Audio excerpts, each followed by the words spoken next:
নমস্কার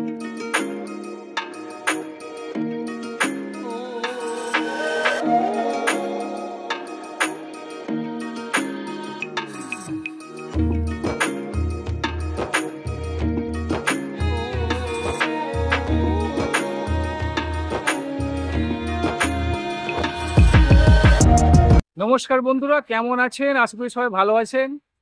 আর তো কিছুদিন পরেই, আর 2-3 দিন পরেই রথ। তো এই রথযাত্রায় পুরীতে তো আপনাদেরকে নিয়ে গিয়ে জগন্নাথ দর্শন করাতে পারলাম না, কিন্তু এই কলকাতায়, আমাদের কলকাতাতেই কলকাতার সব থেকে বড় জগন্নাথ মন্দির তৈরি হতে চলেছে, অথবা মানে কাজ শেষ পর্যায়ের দিকে। এই যে আমার পেছনে দেখছেন, এটাই হচ্ছে কলকাতার সব থেকে বড় জগন্নাথ মন্দির। তো আজকের এই ভিডিওতে আপনারা এই মন্দিরে কিভাবে আসবেন, আর এই মন্দিরটা কোথায়, আর এই মন্দিরের কবে শুভ উদ্বোধন হতে চলেছে, সমস্ত তথ্য কিন্তু থাকছে আজকের এই ভিডিওতে। তো চলুন প্রথমে জেনে নেওয়া যাক এখানে আপনারা আসবেন কিভাবে।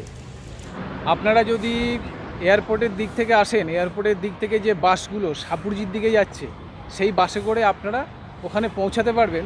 আর স্টপেজ হচ্ছে কারিগরি ভবন বলতে হবে। কারিগরি ভবনের সামনে নামলে আপনারা সেই মন্দিরে পৌঁছে যেতে পারবেন। আর তাছাড়া আমার পেছনে যে দেখছেন বিশ্ব বাংলা গেট আছে, আর সেইখান থেকে এই সেক্টর 5 থেকে যদি আপনারা আসেন, তাহলে এই দিক থেকে আপনাদের আসতে হবে। আর এই দিকে আমার যে পাশের রাস্তাটা দেখছেন সার্ভিস রোড, আপনাদের লোকেশনটা দেখিয়ে দিই। এই দেখুন, সামনে আছে রবীন্দ্র তীর্থ, তার পাশের রাস্তাটাতেই কিন্তু আছে অটো স্ট্যান্ড। এখানে পরপর 3টে অটো স্ট্যান্ড আছে। প্রথমে একটা আছে, তারপরে আর একটা আছে, তারপরে আর একটা। প্রথম একদম যে সামনের অটো স্ট্যান্ডটা আছে, সেই অটো স্ট্যান্ড থেকে আপনারা অটো পেয়ে যাবেন। এই দেখুন, এখানে একটা অটো স্ট্যান্ড, এই সামনে একটা অটো স্ট্যান্ড।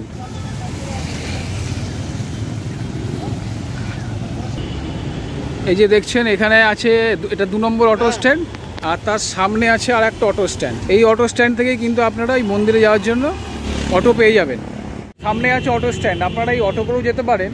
আর তাছাড়া আপনারা এখান থেকে বাসও যাচ্ছে, এই বিশ্ব বাংলা গেটের নিচে থেকে বাসও যাচ্ছে, আপনারা অটো করেও যেতে পারেন। আর তাছাড়া বাসে করেও আপনারা কিন্তু চলে যেতে পারেন এই মন্দিরে। আর স্টপেজ হচ্ছে কারিগরি ভবন। কারিগরি ভবনের সামনে নামতে হবে, আর তার পাশেই রয়েছে কিন্তু এই মন্দিরটা।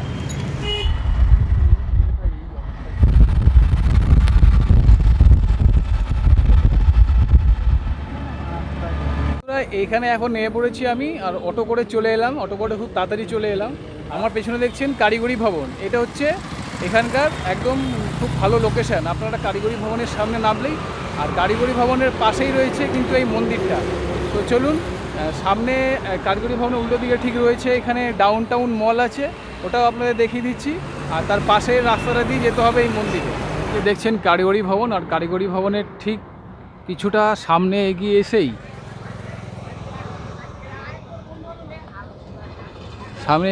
এই যে গেটটা দেখছেন, এই পাশের রাস্তাটা দিয়ে, এই সামনে একটা গেট করা আছে, এটা দিয়ে যেতে হবে আপনাদের ওই মন্দিরের রাস্তাটাতে।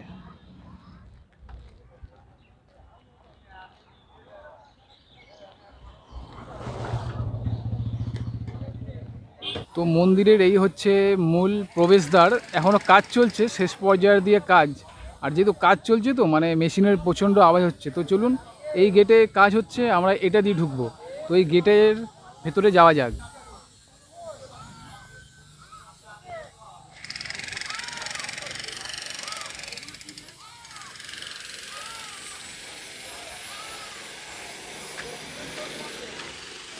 বন্ধুরা, মন্দিরটা কিন্তু খুব সুন্দর তৈরি করেছে। মানে আমি তো দেখে প্রথমে একদম অবাক হয়ে গেছি। খুব সুন্দর তৈরি করেছে মন্দিরটা। পুরীর মন্দিরে এরকম আছে, সেটা এরকম এখানে তৈরি করা হয়েছে। আর এই হচ্ছে মন্দির। মূল মন্দিরের সামনেই দেখুন বিষ্ণুর যে অবতার, সেগুলোকে তুলে ধরা হয়েছে। আর তার ঠিক মাঝখানে এই যে সমুদ্র মন্থন যে হয়েছিল, সেটিকে এখানে তুলে ধরা হয়েছে। আর ওপরে দেখুন জগন্নাথ দেবের একটা মূর্তি করা হয়েছে, যেখানে তিনি বাঁশি হাতে দাঁড়িয়ে আছেন। খুব সুন্দরভাবে মন্দিরটা এখানে সাজানো হয়েছে।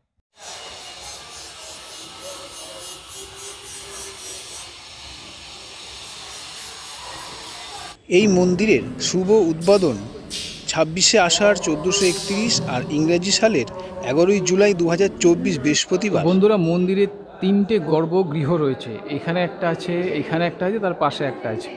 তো এইখানে এই গর্ভগৃহটায় থাকবে হনুমানের বজরংবলীর মূর্তি, আর তার পাশেরটা মানে যেটা মাঝখানে রয়েছে এই গর্ভগৃহতে থাকবে শ্রী শ্রী জগন্নাথ, বলরাম দেব আর মা সুভদ্রার মূর্তি এই গর্ভগৃহটাতে। আর এই পাশের যে গর্ভগৃহটা রয়েছে এখানে থাকবে শ্রীরাম, শ্রী লক্ষ্মণ আর সীতামা। এই যে মূর্তিগুলো সামনে দেখছেন এগুলো কিন্তু পাথরের মূর্তি। এগুলো মানে মোটামুটি কাজ শেষ পর্যায়ের দিকে চলে গেছে। মূর্তিগুলো এত সুন্দর বানিয়েছে, মানে খুবই সুন্দর বানিয়েছে, দেখছেন আপনারা, একদম সামনে রাখা আছে। এগুলোই কিন্তু উদ্বোধনের দিনকে স্থাপিত হবে এই গর্ভগৃহর মধ্যে। আর এই মূর্তি ছাড়া এই যে মন্দিরের ভেতরটা খুব সুন্দর কারুকার্য করা আছে। দেখুন এই যে স্তম্ভগুলো করা আছে খুব সুন্দর কারুকার্য করা আছে। এই দেখুন ওপরে মানে বিভিন্ন ধরনের মানে বিষ্ণুর, শ্রী নারায়ণের যত রূপ আছে সেগুলোকে ফুটিয়ে তোলা হয়েছে।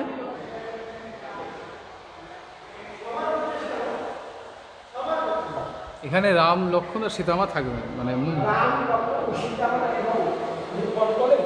হনুমানের বিগ্রহ এখানে থাকবে।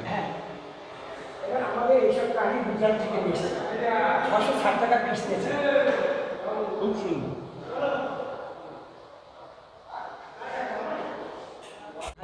এখানে থাকবে।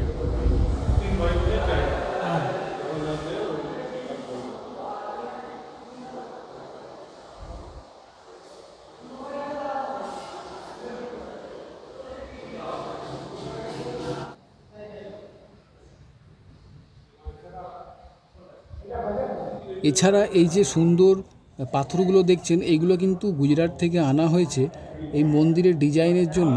পুরো মন্দিরটা কিন্তু না বিভিন্ন ধরনের নকশা বা কারুকার্য দিয়ে সাজিয়ে তোলা হয়েছে। তো বন্ধুরা দেখুন এখানে যে ঝাড়বাতিটা লাগানো হয়েছে খুবই বড় আর খুবই সুন্দর, একদম মন্দিরের যে ভেতরের যে ডেকোরেশন তার সাথে কিন্তু ম্যাচ করে এখানে এই ঝাড়বাতিটা লাগানো হয়েছে। তো এই মন্দিরের চারিপাশে মন্দিরে প্রদক্ষিণ করার জন্য কিন্তু জায়গা করা আছে, দেখছেন মন্দিরের এই সাইড থেকে নিয়ে ওদিকে মন্দিরে প্রদক্ষিণ করার জন্য কিন্তু বেশ সুন্দর একটা জায়গা করা আছে। আপনারা এসে এই মন্দির প্রদক্ষিণ কিন্তু করতে পারবেন।